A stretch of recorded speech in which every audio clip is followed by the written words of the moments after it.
अस्सलाम वालेकुम स्टूडेंट्स, कैसे हैं आप सब। उम्मीद है कि खैरियत से होंगे। अच्छा जी, लास्ट वीडियो के अंदर हम लोगों ने थॉमस कैलकुलस 12th एडिशन की एक्सरसाइज 3.3 के जो क्वेश्चन थे वो हम लोगों ने डिस्कस कर लिए थे क्वेश्चन नंबर 19 तक। आज हम लोग डिस्कस करने जा रहे हैं क्वेश्चन नंबर 20 से। वैसे तो ये लास्ट वीडियो में मैंने स्टार्ट किया था, लेकिन कुछ प्रॉब्लम्स की वजह से वीडियो स्टक हो गई थी। और इसी से स्टार्ट करते हैं क्वेश्चन नंबर 20 से। इसके अंदर फंक्शन आपके पास गिवन है f(t) = t² माइनस t²। ये मैंने अभी फ़िलहाल फंक्शन आपको ऐसे गिवन है t² - 1 over t² + t - 2 given है। ठीक है, तो ये मैंने इसलिए स्क्वायर लिखा हुआ था क्योंकि ये देखिए पहले मैंने एक फार्मूला कि आप लोगों को प्रीवियस वीडियोस में ये चैप्टर नंबर 2 जब डिस्कस किया था उसमें ये फार्मूला सिखाया था कि a² - b² की फॉर्म जब भी बन रही होगी तो उसको आप लिख सकते हैं a + b और a - b की फॉर्म में। तो यहाँ ये फॉर्म आप लोग बना लेंगे। अगर 1 का भी मैं स्क्वायर लिख देती हूँ तो 1 का स्क्वायर लें, जितनी मर्जी पावर लें, 1 पे कोई फ़र्क नहीं पड़ता। ठीक है, तो हम ले सकते हैं ये फॉर्म बनाने के लिए। तो ये a² - b² फॉर्म बन गई, तो इसको मैं एक दफ़ा t+1 और t-1 लिख दिया है। अब यहाँ पे मैंने लगाया हुआ है mid term break. Mid term break भी मैंने चैप्टर नंबर 2 में आप लोगों को बहुत अच्छे से समझाया हुआ है। अगर आप लोगों ने वो कॉन्सेप्ट दोबारा से सुनना है तो आप प्लेलिस्ट में जाके मेरे चैप्टर नंबर 2 की वीडियोज़ देख सकते हैं, उसमें ये बहुत अच्छे से कंसेप्ट क्लियर हो जाएगा।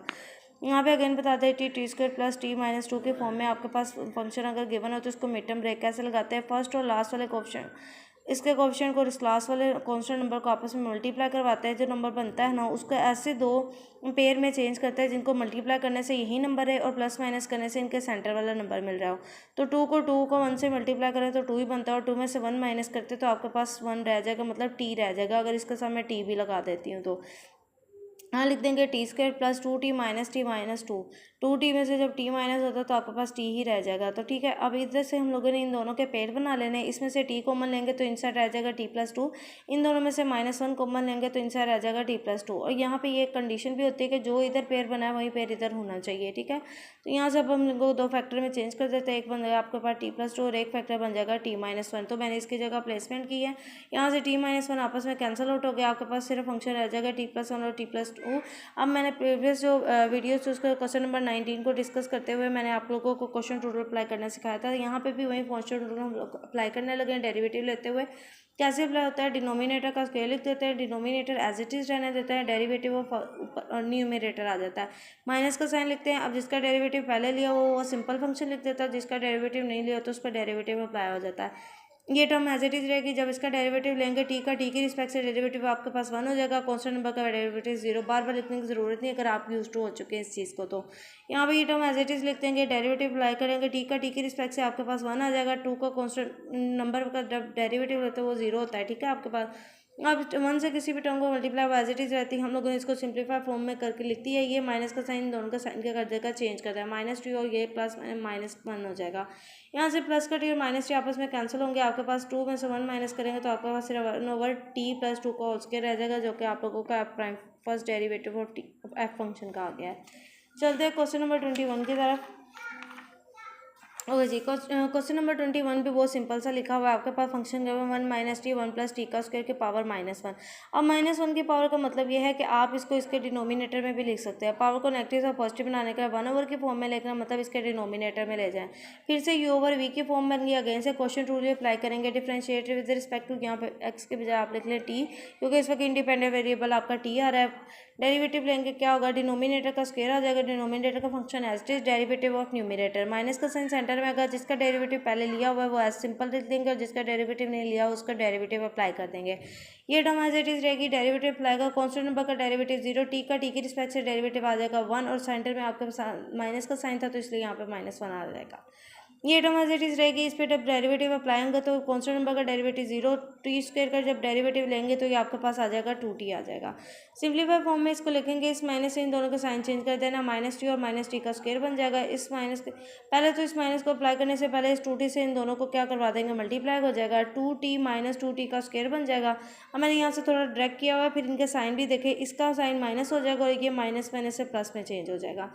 यहाँ से देखें कौन कौन सी टर्म के जिनके वेरिएबल सेम आ रहे हैं। तो इन दोनों के वेरिएबल सेम थे, इन दोनों को आपस में सॉल्व करें। 2 में से 1 माइनस करें, आपके पास t² रह जाएगा, -2t - 1, और आपके पास सिंप्लीफाई फॉर्म होकर ये चीज़ रह जाएगी।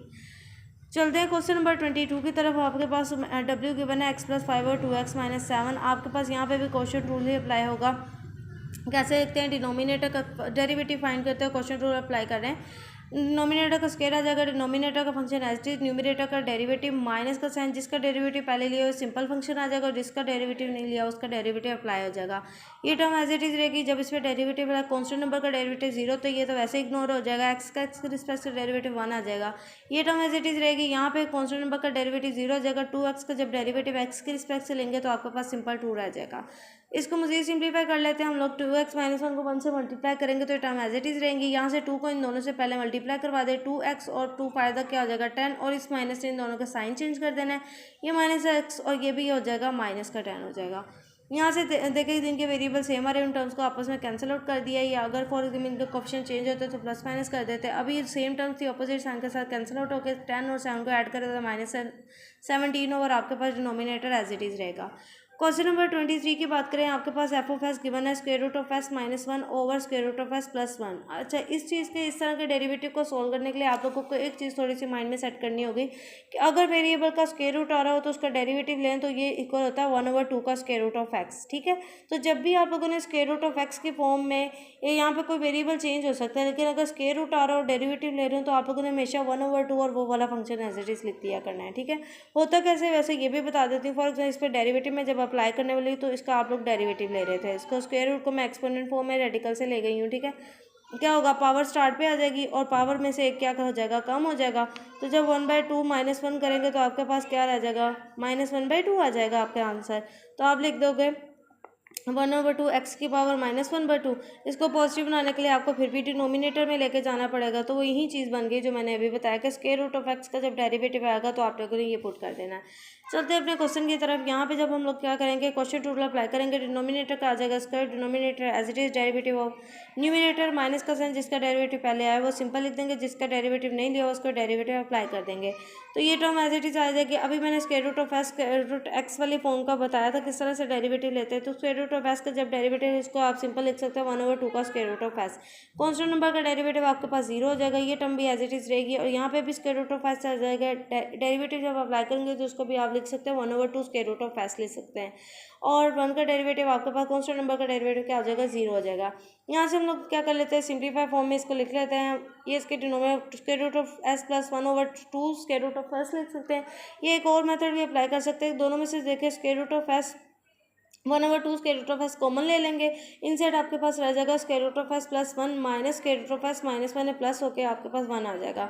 Square root of S minus का स्क्वायर रूट प्लस का दोनों आपस में कैंसिल आउट हो जाएंगे, प्लस का 1 और प्लस का 1 आपस में ऐड होकर आपके पास आ जाएगा 2, ये वाला 2 इस 2 से कैंसिल होकर आपके पास ऊपर रह जाएगा 1/2 स्क्वायर रूट ऑफ एस और डिनोमिनेटर एज इट इज चल रहा है। यहाँ से क्या होगा, ये फॉर्म मैंने पहले भी बताई है, अगर आपके पास न्यूमिनेटर में इस तरह के बटे की फॉर्म बनेगी तो उसका हमेशा डिनोमिनेटर नीचे वाले डिनोमिनेटर से आके मल्टीप्लाई फॉर्म में लिख दिया करेंगे। तो यहाँ पे ये क्वेश्चन नंबर 23 का भी आपके पास क्या आ गया, डेरिवेटिव आ गया है। चलते हैं क्वेश्चन नंबर 24 की तरफ। क्वेश्चन नंबर 24 के अंदर आपके पास यू का फंक्शन गिवन है 5x plus 1/2 square root of X, same वही यू और वी के फॉर्म में क्वेश्चन रूल अप्लाई करें। नोमिनेटर का square, denominator as it is, derivative of numerator minus का साइन आ जाएगा, जिसका डेरिवेटिव पहले लिया हुआ है वो एज इट इज लिख देंगे, जिसका डेरिवेटिव नहीं लिया उस पर डेरिवेटिव अप्लाई कर देंगे। 2 स्क्वायर रूट एज ए रहेगा, यहाँ पे जब डेरिवेटिव अप्लाई होगा एक्स का एक्स के रिस्पेक्ट से डेरिवेटिव 1 हो जाए, सिंपल 5 रह जाएगा, कॉन्स्टेंट नंबर डेरिवेटिव 0, ये टर्म एज इट इज रहेगी। यहाँ पे 2 स्क्वायर रूट ऑफ एक्स, ये मैंने प्रीवियस आप लोगों को क्वेश्चन में भी बताया कि जब भी आपको स्क्वायर रूट ऑफ एक्स आ जाएगा उस पर डेरिवेटिव अप्लाई तो इसको आप लिख सकते हैं 1/2 स्क्वायर रूट ऑफ एक्स। किस तरह लिखते हैं ये भी प्रीवियस क्वेश्चन में मैंने बड़े अच्छे से आपको बताया कि इसको आप लोग रेडिकल से पावर में चेंज करके पावर रूल अप्लाई करेंगे तो यही चीज़ बनेगी। सिंप्लीफाई करते हैं, 2 5 10 स्क्वायर रूट ऑफ एक्स बन जाएगा, ये टर्म एज इट इज रहेगी, 2 से कैंसिल होकर 1 स्क्वायर रूट ऑफ एक्स रह जाएगा। यहाँ से मैंने क्या कर दिया, एलसीएम अप्लाई किया, एलसीएम मेथड से स्क्वायर रूट ऑफ एक्स इनके एलसीएम में आ जाएगा, जिसके डिनोमिनेटर में टर्म नहीं होती उससे ये क्या हो जाती है, मल्टीप्लाई हो जाती है स्क्वायर रूट ऑफ एक्स से। अब यहाँ से इसके डिनोमिनेटर टर्म मौजूद है, ये फंक्शन एज इट इज, अगर डिनोमिनेटर को हमने कुछ स्क्वायर ओपन कर दिया 2 to the 4 हो जाएगा, स्क्वायर से स्क्वायर रूट कैंसिल होकर आपके पास सिंपल एक्स रह जाएगा। अब यहाँ से आप देखेंगे कि मैंने सिंपल एक्स क्यों लिख दिया है, देखिए आपके पास एक्स की पावर भी 1/2 बन रही है और दूसरे एक्स की पावर भी 1/2 है, तो आप जब सॉल्व करेंगे 1/2 प्लस 1/2 करेंगे तो 2/2 की फॉर्म बनेगी जो कैंसिल होकर आपके पास सिंपल 1 रह जाएगा, तो इसलिए मैंने सिंपल यहाँ पे एक्स लिख दिया है। यहाँ से क्या होगा, इसको मजीद सिंप्लीफाई कर 10 में से 5 माइनस करेंगे आपका 5x रह जाएगा, -1/4 x की पावर 3/2 कैसे लिखा है, देखिए यहाँ पे भी एक x की पावर 1 है और ये स्क्वायर रूट ऑफ x की पावर 1/2 पर प्लस 1 करेंगे तो आपके पास आंसर आता है 3/2, तो इसलिए मैंने लिख दिया 4x की पावर 3/2। क्वेश्चन नंबर 25 की बात करते हैं। आपके पास v का फंक्शन गिवन है 1 + x - 4 square root of x over x। Question rule apply करेंगे सेम वैसे डिफ्रेंशिएट करते हुए। नोमिनेटर का स्क्वायर आ जाएगा, denominator as it is, derivative of numerator, minus का साइन जिसका डेरिवेटिव लिया वो सिंपल आ जाएगा, और जिसका डेरिवेटिव नहीं फंक्शन का लिया उसका डेरिवेटिव अप्लाई हो जाएगा। ये एज इट इज रहने देंगे। इस पर डेरिवेटिव जब अप्लाई, कॉन्स्टेंट नंबर का डेरिवेटिव 0, एक्स का डेरिवेटिव एक्स के रिस्पेक्ट से आ जाएगा 1। इस पे जब अप्लाई करेगा स्क्वायर रूट ऑफ एक्स का डेरिवेटिव अभी इसका है, इसको लिख सकते हैं 1/2 स्क्वायर रूट ऑफ एक्स लिख सकते हैं, 4 ऑलरेडी मौजूद था। ये one term as it is रहेगी, एक्स का एक्स के रिस्पेक्ट से डेरिवेटिव 1 हो जाएगा। यहाँ से 2 2 द 4 आपस में कैंसिल आउट होगा, आपके पास 2x over square root of X की फॉर्म रह जाएगी। इसका माइनस का साइन के साथ इनके सबके साइन चेंज हो जाएंगे, -1 - x + 4 square root of X बन जाएगा। यहाँ से आप -x और +x आपस में कैंसिल आउट हो गया, आपके पास यहाँ से क्या हो सकता है, सिंप्लीफाई फॉर्म होकर आपके पास ये रह जाएगा। यहाँ से आप लोगों ने क्या करना है, अगेन से एलसीएम ले लेना, स्क्वायर रूट ऑफ एक्स जिसके डिनोमिनेटर मौजूद होगा फंक्शन एज इट इज, जिनके डिनोमिनेटर मीन नहीं होता उनसे मल्टीप्लाई करवाते हैं। तो स्क्वायर रूट ऑफ एक्स जब मल्टीप्लाई होगा, तो ये मैंने चीज़ अभी भी सॉल्व करने सिखाई, तो आंसर आपके पास 1 ही आएगा, तो इसलिए मैंने सिंपल एक्स लिख दिया है। -1 को जब स्क्वायर रूट ऑफ एक्स से multiply, square root of x ही रहेगा। अब आपने क्या करना है, मजीद सिंपल 4 में से 2 माइनस के 2x रह जाएगा, minus square root of X. और अगर ये आपके पास न्यूमरेटर में 2 फॉर्म बटे की फॉर्म बनेगी, तो इसका डिनोमिनेटर हमेशा नीचे वाले डिनोमिनेटर से मल्टीप्लाई हो जाता है आपके पास। तो एक्स स्क्वायर और स्क्वायर रूट ऑफ एक्स आपस में मल्टीप्लाई हो जाएंगे। यहाँ से क्या होगा, मैंने थोड़ा सिंप्लीफाई किया, स्क्वायर रूट ऑफ एक्स का मतलब है कि एक्स की पावर 1/2 है, और इसमें ये वाला 2 मैंने ऐड करवाया। इसको आप एलसीएम से सॉल्व करेंगे तो आपके पास आ जाएगा 5/2। ओके जी, अब चलते हैं क्वेश्चन नंबर 26 की तरफ। क्वेश्चन नंबर 26 भी आपके पास है, r = 2 1/स्क्वायर root of theta plus square root of theta. सबसे पहले आपने स्क्वायर रूट ऑफ थीटा वाली रेडिकल फॉर्म्स को आप लोगों ने एक्सपोनेंट फॉर्म में ले आना है, ताकि आप लोगों को पावर रूल अप्लाई करना क्या हो जाए, आसान हो जाए। यहाँ से मैंने square root of theta power 1/2 होती है, ऊपर लेके जाऊँगा -1/2, इसको सिंपल 1/2 फॉर्म में लिखा, पावर रूल अप्लाई किया।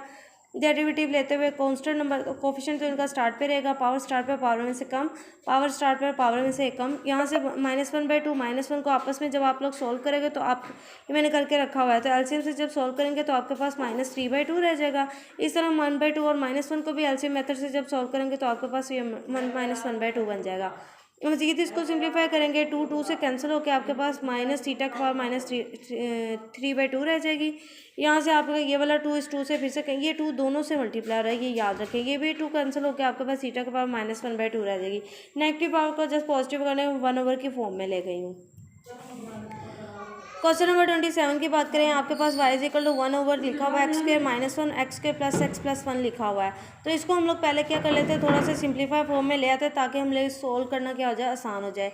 सबसे पहले आपने क्या पकड़ना है, x² और इन तीनों टर्म से क्या करवा देना, मल्टीप्लाई करवा देना है। फिर -1 को भी इन तीनों टर्म से क्या करवाना है, मल्टीप्लाई करवाना है। आपके पास सिंप्लीफाई फॉर्म बन जाएगी। x² को x² से करेंगे x⁴, x का क्या आ जाएगा क्यूब, x का क्या बन जाएगा स्क्वायर, और x² तो बनता है x बन जाएगा x²। यहाँ से -1 से जब मल्टीप्लाई करवाएंगे तो आपके पास x² रहेगा, माइनस प्लस माइनस x बन जाएगा, और माइनस प्लस माइनस 1 बन जाएगा। x² और प्लस x² आपस में कैंसिल हो गए, नेगेटिव पॉजिटिव वाले साइन वाले। बाकी आप लोगों को सिंप्लीफाई फॉर्म में ये चीज़ आ गई है। अब आप लोग इसको क्वेश्चन रूल से बड़ा इजीली सॉल्व कर सकते हैं। ये मैंने एक और मेथड से सॉल्व करने के लिए करने लगी थी, लेकिन ज़्यादा आसान आप लोगों को क्वेश्चन रूल है, क्योंकि फ्लो चल रहा है आपका क्वेश्चन रूल का, तो आप क्वेश्चन रूल ही अप्लाई करें। यहाँ पे दोबारा से मैंने पावर रूल को ही एक्सप्लेन किया हुआ है, ठीक है। अब यहाँ पे क्या किया मैंने, इसको डिनोमिनेटर का क्या आ जाएगा square, denominator as it is, derivative of numerator minus जिसका डेरिवेटिव पहले लिया हुआ है उसको एज इट इज़ लिख देंगे, और जिसका डेरिवेटिव नहीं उस पर डेरिवेटिव अप्लाई कर दें। डिनोमिनेटर को आपने कुछ भी नहीं करना है। यहाँ पे ये टर्म एज इट इज रहेगा, 1 का कॉन्स्टेंट का डेरिवेटिव लेंगे 0 हो जाएगा। यहाँ पे 1 एज इट इज रहेगा, डेरिवेटिव 4x का क्यूब हो जाएगा। पावर रूल अप्लाई किया, पावर स्टार्ट पे पावर में से कम, पावर स्टार्ट पे पावर में से कम, 3x का स्क्वायर -1 रह जाएगा, क्योंकि x का x के रिस्पेक्ट से डेरिवेटिव 1 होता है, तो साथ माइनस का साइन आ रहा है, कॉन्स्टेंट का 0 हो जाएगा। 0 की वजह से ये पूरा का पूरा फैक्टर ही आपके पास टर्म ही खत्म होगी। अब ये आपके पास ये रह जाएगा, -3 सबके क्या कर देना है, साइन चेंज कर देना, और आप लोगों के पास क्वेश्चन क्या हो जाएगा, सिंप्लीफाई हो जाएगा।